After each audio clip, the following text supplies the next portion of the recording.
Hello everyone, welcome to Sreejo kitchen.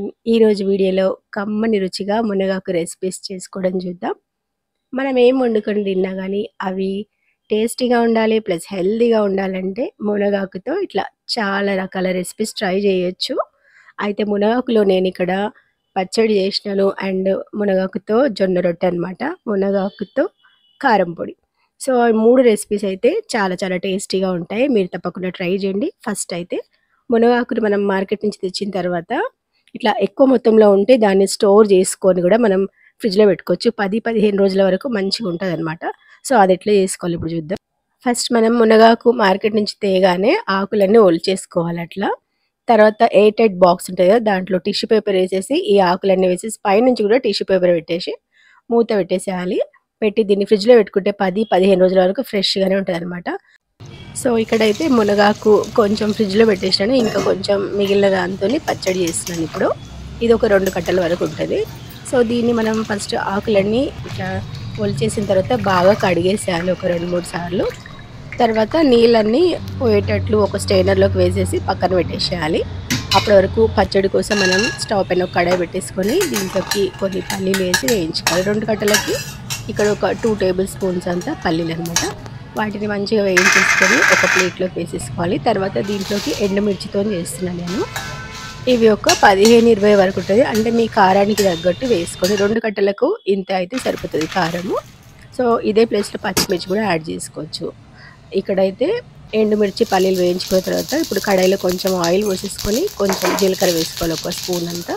తర్వాత టమాటాలు అనమాట, ఇవి ఒక 3 పెద్ద సైజు టమాటాలు వేసుకున్నాను. ఈ టమాటాలు వేసిన తర్వాత మునగాకు కడిగి పెట్టుకున్నాం కదా పక్కన, దాన్ని కూడా వేసేసి తర్వాత ఎల్లిపాయలు ఒక 10, 15 అట్లా వేసేసుకోవాలి. తర్వాత కొంచెం ఉప్పు, పసుపు వేసుకొని ఇవి మంచిగా మగ్గించుకోవాలన్నమాట. మూత పెట్టేసి మనం ఒక 10 నిమిషాలు ఆగితే ఆ మునగాకు టమాటో అనేది మంచిగా మగ్గిపోతుంది. దీంట్లోకి చింతపండు పులుపు కోసం ఒక నిమ్మకాయ సైజ్ అంతా నానబెట్టి పక్కన పెట్టుకోవాలి. ఇక్కడైతే చూస్తున్నారు కదా, 10 మినిట్స్ తర్వాత ఆ మునగాకు అయితే మంచిగా మగ్గిపోయింది. సో అది చల్లారిన తర్వాత మనం గ్రైండ్ చేసుకోవాలి. అప్పటి వరకు ఈ పల్లీలు ఎండుమిర్చింది కదా, ఫస్ట్ దాన్ని గ్రైండ్ చేసేసుకోవాలి. తర్వాత ఈ చల్లారిన మునగాకు టమాటో దాన్ని కూడా గ్రైండ్ చేసుకోవాలి. దాంట్లోనే మనం కొంచెం చింతపండు నానబెట్టిన కదా ఇందాక, అది వేసుకోవాలి. ఉప్పు ఇందాక వేసిన కదా, మళ్ళీ టేస్ట్ చూసుకొని మళ్ళీ ఉప్పు వేసుకొని ఇట్లా కొంచెం బరకగా గ్రైండ్ చేసుకోవాలి. చూస్తున్నారు కదా, అంతే. ఇప్పుడు ఇంకా తాలింపు పెట్టేసుకోవాలి. తాలింపు కోసం ఆయిల్ అనేది కొంచెం ఎక్కువనే పడుతుంది. ఆవాలు, జీలకర్ర, ఎండుమిర్చి, మళ్ళీ ఎల్లిపాయలు కొంచెం దంచి వేసేసుకోవాలి.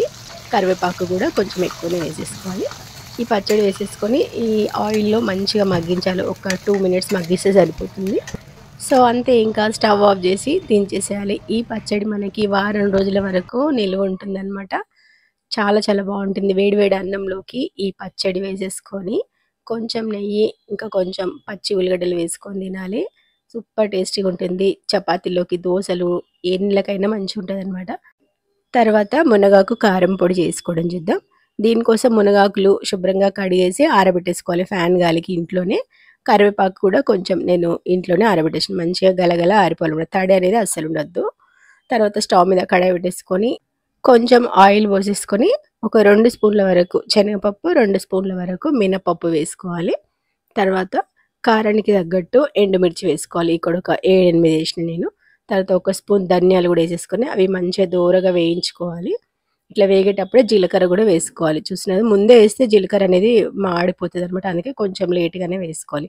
అవి కొంచెం వేగిన తర్వాత వేసుకోవాలన్నమాట. ఇట్లా అవి వేగిన తర్వాత మునగాకు కూడా వేసి వేయించుకోవాలి. చూస్తున్నారు కదా, మునగాకు అయితే క్రిస్పీగా అవుతుంది మంచిగా. ముందే మంచిగా ఆరిపోయింది కాబట్టి. సో పచ్చిదైతే చాలా టైం పడుతుంది, అందుకని ఇట్లా ఆరబెట్టేసుకోవాలి. తర్వాత లాస్ట్లో నువ్వులు కూడా వేసేసుకోవాలి. ఇవి ముందే వేస్తే ఇవి కూడా తొందరగా మాడిపోతాయి, అందుకని లాస్ట్లో వేసేసి వేయించుకొని ఇంకా స్టవ్ ఆఫ్ చేసేయాలి. ఇది చల్లగైన తర్వాత గ్రైండ్ చేసుకోవాలి. ఇక్కడ నేను ఫస్ట్ ఎండుమిర్చిని సపరేట్గా తీసి గ్రైండ్ చేస్తున్నాను అనమాట. ఎందుకంటే అన్నీ మెత్తగా చేస్తే బాగుండదు, ఎండుమిర్చి ఒక్కటి మెత్తగా అయితే సరిపోతుంది. తర్వాత ఈ మునగాకు ఇంకా పప్పులన్నీ వేసి కొంచెం బరకగా గ్రైండ్ చేసుకోవాలి. తర్వాత దీంట్లో కొంచెం ఉప్పు వేసుకోవాలి. ఇంకా ఎల్లిపాయలు కూడా కొన్ని ఎక్కువనే వేసుకోవాలి. కొన్ని పొట్టు తీసి కొన్ని పొట్టు తీయకుండా వేసిన నేను. సో కోర్స్గా గ్రైండ్ చేసి తీసుకుంటే మనకి మునగాకు కారం అయితే ఇట్లా రెడీ అయిపోతుంది. చూస్తున్నారు కదా, ఇది కూడా వేడి వేడి అన్నంలో నెయ్యి వేసుకొని తినేసేయచ్చు, చాలా బాగుంటుంది. దీంతో మనం మునగాకు రైస్ కూడా ట్రై చేయొచ్చు. ఈ వీడియో ఇంకోసారి అప్లోడ్ చేస్తా. అయితే దీన్ని మనం ఒక సీసాలో వేసి స్టోర్ చేసుకొని ఫ్రిడ్జ్‌లో పెట్టుకుంటే 3, 4 నెలల వరకు నిలువ ఉంటుంది. బయట పెట్టుకుంటే 1 మంత్ వరకు ఉంటుందనమాట. నెక్స్ట్ మునగాకు రొట్టె చేసుకోవడానికి ఇక్కడ నేను జొన్న పిండి తీసుకున్నాను. స్టవ్ పైన ఒక కడాయి పెట్టేసుకొని ఒక కప్ వరకు వాటర్ పోసేసుకోవాలి. దాంట్లోకి సన్నగా కట్ చేసిన మునగాకు వేసేసుకోవాలి. ఒక గుప్పెడంత ఉంటదనమాట. కొంచెం ఆయిల్, కొంచెం సాల్ట్, ఇంకా కొంచెం జీలకర్ర వేస్తున్నాను నేను. ఈ వాటర్ మరిగేలోపు మనం ఇక్కడ అదే కప్‌తోని జొన్న పిండిని తీసుకోవాలి. సేమ్ క్వాంటిటీ అనమాట. ఈ జొన్న పిండిని ఆ నీళ్లు బాగా మరిగేటప్పుడు వేసేసుకోవాలి దీంట్లోకి. మునగాకులో కొంచెం వగరనేది ఉంటుంది గాబట్టి, మనం నీళ్లు మరిగించేటప్పుడే ఆ మునగాకును వేసి కొంచెం ఉడికించినట్లయితే వగరనేది లేకుండా రొట్టె మంచిగొస్తదనమాట. కొంతమంది పిండిలోనే మునగాకేసేసి డైరెక్ట్ జేస్తుంటారు. అప్పుడు కొంచెం పచ్చి పచ్చిగా వగరుగా ఉంటదనమాట. సో, అందుకని ఇట్లా చేసుకుంటే మంచిగొస్తది జొన్న రొట్టె గూడా. సో, ఇక్కడ చూసినట్టయితే కొంచెం చల్లారిన తర్వాత ఆ పిండినంతా బాగా నీడ్ చేసేసుకొని ఇంకా జొన్న రొట్టెలాగా చేసుకోవడమే. చేయితోని గాకుండా మనం ఇట్లా వేడి నీళ్ళు పోసి చేయడం వల్ల మనకి చపాతీ చేసినట్టే బేలన్ కర్రీతోని చేసేసుకోవచ్చు. చాలా ఈజీగా వస్తది. బరువు తగ్గాలనుకునే వాళ్ళు గానీ, షుగర్ ఉన్నవాళ్ళు గానీ, ఈ మునగాకు జొన్న రొట్టె తప్పకుండా ట్రై చేయండి. జొన్న రొట్టెలో ఫైబర్ ఎక్కువగా ఉంటుంది. మునగాకు వేయడం వల్ల ఇది షుగర్‌ని కూడా కంట్రోల్ చేస్తుందనమాట. ఇంకా ఎన్నో వందల వ్యాధులను గూడా నయం జేస్తుంది ఈ మునగాకైతే. దీంతో అనేక రకాల వంటలు మనం ఇట్లా టేస్టీగా జేసేసుకోవచ్చు. పిల్లలు, పెద్దవాళ్ళు అందరూ హెల్తీగా తినేసేయొచ్చు. పిల్లల్లో ఎముకలు బలంగా మారడానికి అండ్ పెద్దవాళ్ళలో రక్తహీనతను పోగొట్టడానికి, ఇంకా ఇమ్యూనిటీని పెంచడానికి చాలా బాగా పనిచేస్తుంది మునగాకైతే. మీరు తప్పకుండా ఈ మునగాకుతో ఇట్లా టేస్టీగా రెసిపీస్ ట్రై చేయండి. సో, ఇక్కడైతే జొన్న రొట్టె చూస్తున్నారు గదా! ఎంత బాగా పొంగుతూ వస్తుందో. సో, మునగాకుతో ఇట్లా టేస్టీగా, హెల్తీగా ఈ రెసిపీస్‌ని మీరు గూడా తప్పకుండా ట్రై చేయండి. అండ్ వీడియోకి లైక్ చేయండి, షేర్ చేయండి. ఫస్ట్ టైం నా ఛానెల్‌ని చూసిన వాళ్ళు సబ్స్క్రైబ్ గూడా చేసుకోండి. ఇక్కడి వరకు వీడియో చూసినందుకు చాలా చాలా థాంక్స్. మళ్ళీ ఇంకొక మంచి వీడియోతో మీ ముందుకొచ్చేస్తాను. అంతవరకు బాయ్ బాయ్.